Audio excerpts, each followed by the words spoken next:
Alors bonjour à tous et bienvenue dans cette nouvelle vidéo. Donc aujourd'hui nous allons parler de la famille du surdoué et du besoin du surdoué de créer du lien. Effectivement, le surdoué, il va forcément grandir dans une famille particulière où il y a potentiellement soit des surdoués, généralement il y en a d'autres, ou bien parfois, effectivement, il y en a tellement peu qu'il se sent étranger à sa propre famille.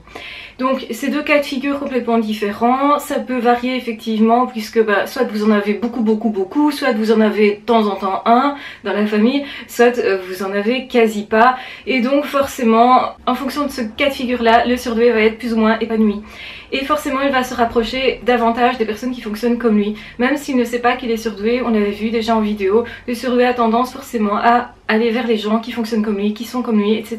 Dans lesquels en fait il va se reconnaître, avec lesquels il va y avoir une certaine fluidité au niveau relationnel. Et c'est ça qui l'attire, c'est pas nécessairement qu'il veut être dans une élite comme on pourrait l'entendre parfois dans certains milieux. Certains spécialistes pensent que les surdoués ont besoin d'être entre eux parce qu'ils aiment bien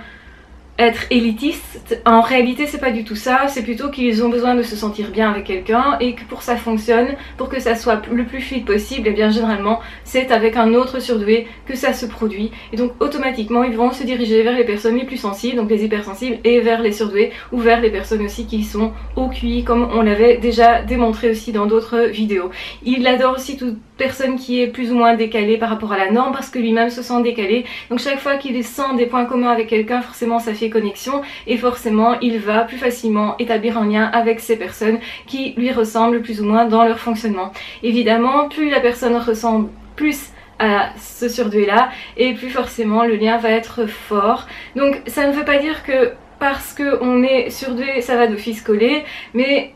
c'est difficile en tout cas de sentir l'amour entre personnes sans se comprendre. Et c'est ça qui pose problème généralement. Souvent, les surdoués sentent effectivement qu'il y a de l'amour dans leur famille, qu'il y a de l'amour par rapport à certaines personnes. Ils ont envie d'un lien et souvent, ils ont une certaine déception aussi de ne pas pouvoir établir le lien ou en tout cas que ce lien-là n'aille pas si loin que ce qu'ils souhaiteraient. Donc, on le dit souvent aussi, le surdoué c'est quelqu'un qui rêve de relations épanouissantes parce qu'il a cherché ça généralement toute sa vie, à partir de tout jeune justement. Intuitivement il va chercher ça et il va le trouver chez des personnes qui sont eux-mêmes surdouées. Plus il y en a dans la famille, plus on va se sentir connecté à sa famille, et donc ça veut dire aussi qu'on peut se sentir connecté avec certaines personnes et pas vraiment à d'autres, alors qu'on a quand même de l'amour pour ces autres personnes là. Donc il faut bien faire la distinction entre l'amour qu'on voue aux personnes. Donc on peut effectivement aimer les normes pensants et eux-mêmes vont nous aimer. Donc il y a un lien qui est là, qui est respectable, qui est un lien d'amour, qui est justement un lien important. Mais le surdoué a besoin de quelque chose d'autre, il a besoin d'un échange, il a besoin de créativité, il a besoin de rencontrer quelqu'un qui justement a aussi des passions, qui est capable de les partager, qui est vraiment dans le relationnel. Et souvent il y a là une douleur du surdoué de se retrouver seul ou de se sentir seul parmi les siens avec d'autres personnes qu'il aime. Et souvent il ne comprend pas, il s'en veut souvent pour ça. Et donc il faudrait vraiment arrêter de s'en vouloir pour ça parce qu'en fait c'est un état de fait qui est tout à fait logique. Personne n'est responsable de ça, donc n'en veuillez pas non plus aux personnes qui soi-disant ne vous comprennent pas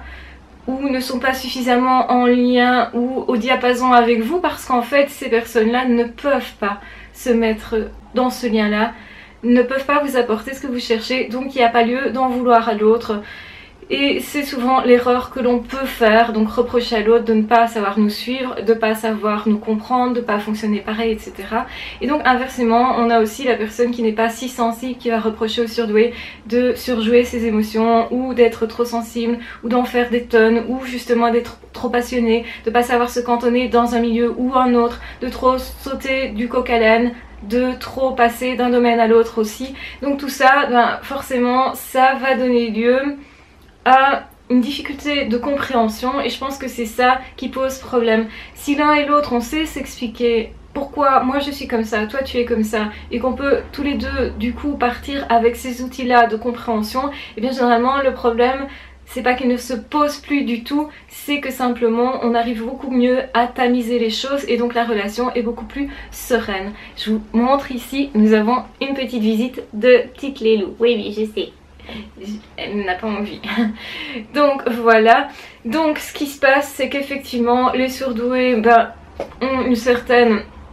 problématique qui est de se dire j'ai une famille mais je ne sens pas cette famille au fond de moi. Ça veut dire quoi? Je me sens pas connectée, je me sens pas en lien, il manque quelque chose, on ne me comprend pas, on m'accueille pas nécessairement, moi j'accueille pas non plus les autres parce qu'ils fonctionnent pas pareil. Il y a en fait quelque chose de l'ordre de la frustration. Et donc ça, pour le surdoué, c'est difficile à vivre, sauf à partir du moment où il a compris ça. Donc c'est aussi à ça que ça sert de poser un diagnostic, c'est aussi de pouvoir se dire ok, l'autre n'est pas responsable du fait qu'il ne me comprend pas et que je ne le comprends pas. Donc au final on n'est pas responsable, on peut s'accueillir comme on est l'un l'autre et donc du coup ça apaise les choses en fait. Et aussi ça veut dire qu'on va détecter qui d'autre fonctionne pareil que nous, parce qu'une fois qu'on a compris son fonctionnement, normalement on sait détecter les autres beaucoup mieux en tout cas, et on peut au moins suspecter chez quelqu'un qu'il y a une surdouance, une hypersensibilité, des choses comme ça, on le ressent en tout cas, on se dit mais pourquoi je m'entends bien avec ces personnes, et on constate que c'est parce que cette personne là est aussi surdouée, c'est aussi parce que cette personne là fonctionne pareil,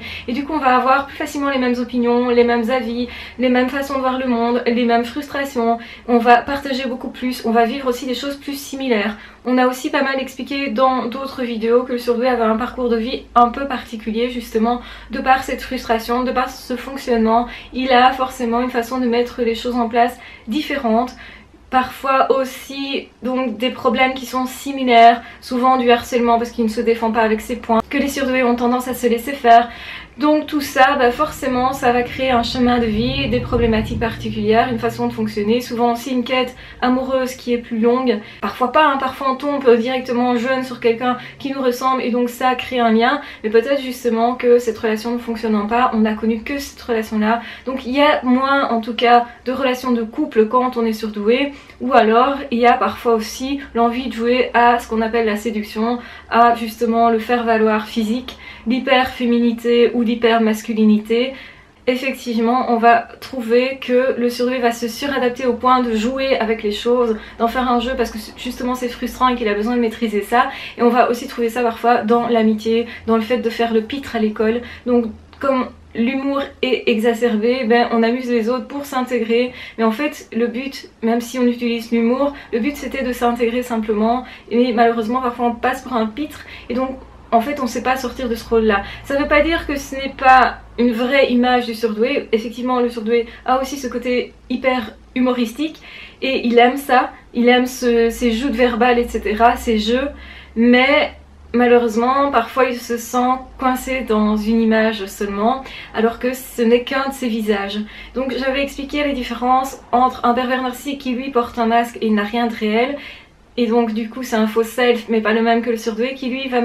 utiliser le faux self pour se défendre, se protéger ou pour s'intégrer. Généralement c'est pour s'intégrer d'ailleurs, et dans ce cas là c'est quand même un vrai visage, mais ce n'est qu'un des visages du surdoué. Ça veut dire qu'il y a autre chose derrière encore, et donc c'est ça qui peut être déroutant par rapport à certaines personnes qui vont constater que cette personne là a plusieurs visages, mais ce sont tous des visages réels, parce que oui, le surdoué est à la fois gentil et peut faire des courbettes par plaisir, il va prendre plaisir à faire ce que l'autre veut, il va prendre plaisir aussi à rendre service, va prendre plaisir à être gentil, mais pas seulement. Donc ça veut dire aussi qu'il va prendre plaisir à faire le pitre, à s'intégrer, mais pas seulement. Il va prendre plaisir à être isolé, à être aussi dans la solitude, mais pas seulement. Il va prendre plaisir avec les animaux, effectivement, à rester que avec les animaux et dans la nature, mais pas seulement. Donc en fait c'est ça, un surdoué, c'est ça qui est déroutant pour les autres, c'est que c'est tout et rien à la fois, et que le surdoué il est hyper passionné par plein de choses, mais parfois il passe à une autre chose qui ne le passionne plus et il va laisser cette première passion sur le côté pour revenir ensuite,